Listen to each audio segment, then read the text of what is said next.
بسم اللہ الرحمن الرحیم۔ السلام علیکم دوستو، بچپن سے ایک واقعہ سنتے آ رہے ہیں کہ ایک شادی میں لڑکی والے شرط رکھتے ہیں کہ بارات کے ساتھ کوئی بوڑھا نہیں آئے گا، لیکن بارات والے پھر بھی چھپا کر ایک بوڑھا ساتھ لے آتے ہیں کیونکہ اس وقت بوڑھوں کو ذہین اور قابل سمجھا جاتا تھا۔ آگے کا قصہ تقریباً سبھی لوگوں کو معلوم ہوگا، اس لیے میں پورا قصہ سنا کر ویڈیو کو لمبا نہیں کروں گا، اس لیے اصل موضوع کی طرف بڑھتے ہیں۔ پہلے بزرگوں کو سر آنکھوں پر بٹھایا جاتا تھا، لیکن جوں زمانہ ترقی کرتا گیا سوچیں بھی بدلنے لگیں۔ اب وہی قابل احترام بوڑھے ہمیں بوجھ لگنے لگے ہیں۔ ہم انہیں اولڈ ہاؤسز کی نظر کر کے خود سے ایک بوجھ کو ہٹانا چاہتے ہیں، لیکن کیا آپ جانتے ہیں کہ اس کے بدلے میں ہمیں کیا ملتا ہے؟ تو چلیں یہ دردناک واقعہ سنیں، لیکن اس سے پہلے اگر ابھی تک آپ نے ہمارا چینل سبسکرائب نہیں کیا تو ہمارا چینل سبسکرائب کریں اور ساتھ ہی گھنٹی کا بٹن بھی دبا دیں۔ میں سائیکاٹرسٹ کے پاس بیٹھا تھا، بیگم کے کہنے پہ کئی دن سے ٹائم لے رکھا تھا، اس لیے انہیں ملنے چلا آیا۔ کیا مسئلہ ہے آپ کو؟ تفصیل سے ذرا بتائیں۔ میں آنکھیں بند کیے چت لیٹا ماضی کی طرف سفر کرنے لگا اور میری زبان سے الفاظ پھوٹنے لگے۔ سب ٹھیک تھا، میں اپنے آفس میں مصروف رہتا تھا اور نوشین یونیورسٹی میں لیکچرار تھی۔ بچے اسکول کالج سے آ کر اکیڈمی چلے جاتے اور پیچھے گھر میں صرف اماں اور نوکرانی ہوتی تھی۔ اماں کافی بیمار رہنے لگی تھی۔ اکثر ایسا ہوتا کہ اماں کی رات کو طبیعت خراب ہو جاتی اور ہم انہیں لے کر ہسپتال چلے جاتے، جہاں 4-5 گھنٹے کے ٹریٹمنٹ کے بعد ہمیں فارغ کر دیا جاتا۔ جب یہ اکثر ہونے لگا تو میری اور نوشی کی ورک روٹین خراب ہونے لگی۔ راتوں کو دیر سے جاگنے کی وجہ سے ہم دونوں متاثر ہو رہے تھے۔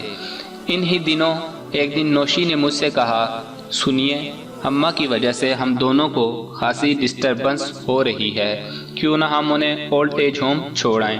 یہ سننا تھا کہ میرے تن بدن میں آگ لگ گئی اور گھبراتے ہوئے میں نے پوچھا کہ تم نے یہ سوچا بھی کیسے؟ جانتی ہو ابو کی ڈیتھ کے بعد اماں نے مجھے کیسے پال پوس کر بڑا کیا۔ آپ بھی نا جذباتی ہو جاتے ہیں۔ میں تو صرف یہ کہہ رہی ہوں کہ شہر میں 20 اولڈ ایج ہوم ہیں، ہم کسی اچھے سے پرائیویٹ اولڈ ہوم کا انتخاب کریں گے جہاں میڈیکل کی سہولت بھی ہوگی، تاکہ خدا نہ خواستہ رات کو تو ہم یہاں ہوتے ہیں، اگر دن میں اماں کی طبیعت بگڑ گئی تو کیا کرے گی کام والی نجمہ۔ آپ ایک دفعہ مسز عباسی نے جو اولڈ ہوم پروجیکٹ شروع کیا ہے وہ دیکھ آئیں۔ اچھا، فی الحال اپنی بکواس بند کرو اور مجھے پڑھنے دو۔ میں نے اینک سیدھی کی اور پھر کتاب پڑھنے میں مصروف ہو گیا، لیکن میرا دماغ بار بار مسز عباسی کے بنائے اولڈ ایج ہوم کی طرف جا رہا تھا۔ اگلے دن اتوار تھی اور صبح میں گاڑی لے کر شہر کے اس پوش علاقے کی طرف بڑھ گیا جہاں وہ اولڈ ایج ہوم تھا۔ گاڑی پارک کر کے میں اس شاندار اور پرشکوہ بنگلے کی طرز پہ بنی اس عمارت میں داخل ہو گیا جہاں میرا استقبال پودوں کو پانی دیتی مسز عباسی نے خود کیا۔ اس دن میں نے وہ ساری عمارت گھوم پھر کر دیکھی جہاں میرے ذہن کے مطابق واقعی بوڑھے لوگوں کے لیے جنت تعمیر کی گئی تھی۔ صاف ستھرا ماحول، بڑا سا سرسبز لان، پرشکوہ ڈسپنسری جہاں ہر وقت ایک ڈاکٹر تعینات رہتا تھا، اور اولڈ ایج ہوم کی اپنی 2 ایمبولینسز کے علاوہ وہاں زندگی کی ہر سہولت فراہم کی گئی تھی۔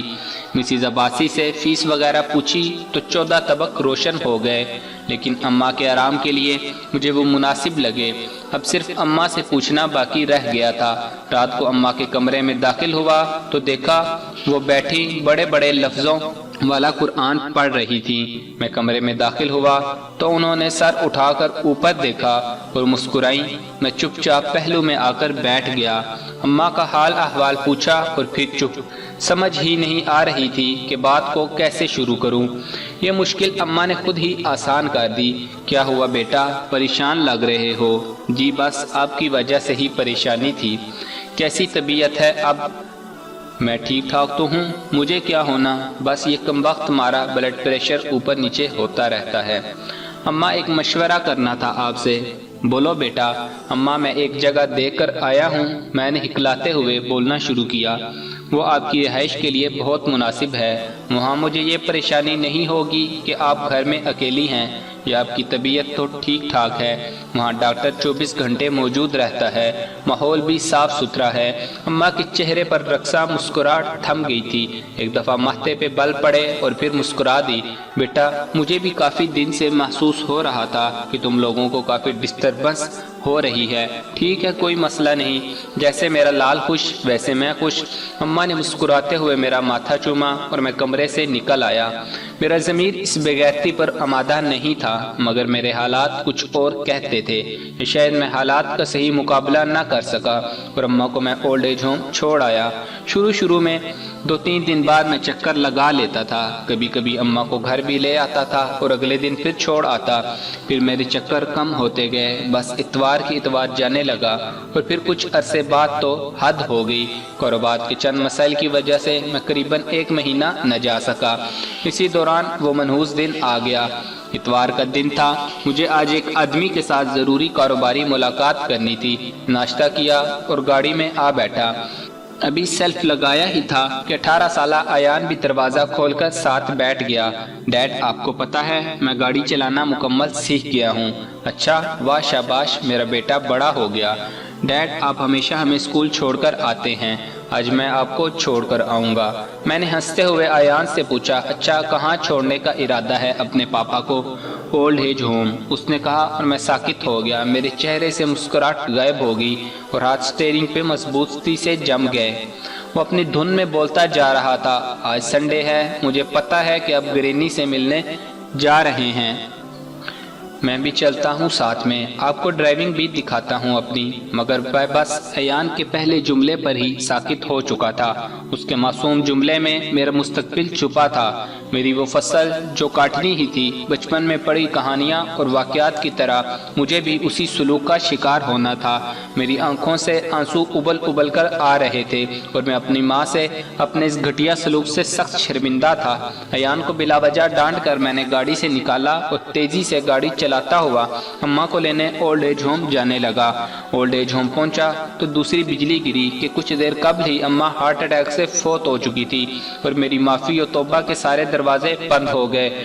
ڈاکٹر صاحب، تب سے میں انتہائی چڑچڑا ہو چکا ہوں، کاروبار میں دل نہیں لگتا، بلا وجہ بچوں اور ملازموں کو ڈانٹتا رہتا ہوں۔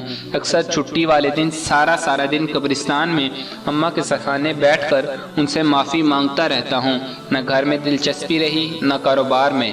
اب بتائیں، کیا اس بے سکونی، بے آرامی اور اس ضمیر کا کوئی علاج ہے؟ جو جاگا بھی تو بے فیض۔ کافی دیر تک میں چپ رہا لیکن ڈاکٹر کی آواز نہ آئی۔ آنکھیں کھولی، اٹھ کر ڈاکٹر کو دیکھا تو وہ سر نیچے کیے بیٹھا رو رہا تھا۔ ڈاکٹر صاحب، میں دوبارہ بولا تو اس نے سر اٹھایا اور آنکھیں صاف کر کے بولا، اس کے علاوہ اس بے سکونی کا کوئی علاج نہیں کہ اللہ سے توبہ و استغفار کرتے رہا کرو۔ نیک کام کرو تاکہ وہ تمہارے ماں باپ کے کام آئے اور شاید تمہیں سکون مل جائے۔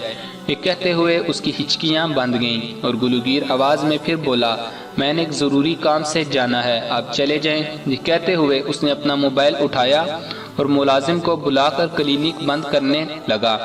ارے ڈاکٹر صاحب، اتنی ایمرجنسی میں آپ جا کہاں رہے ہیں؟ میں نے پوچھا تو اس نے مڑ کر جواب دیا، اولڈ ایج ہوم بابا کو لینے، یہ کہا اور گھوم کر راہداری میں غائب ہو گیا۔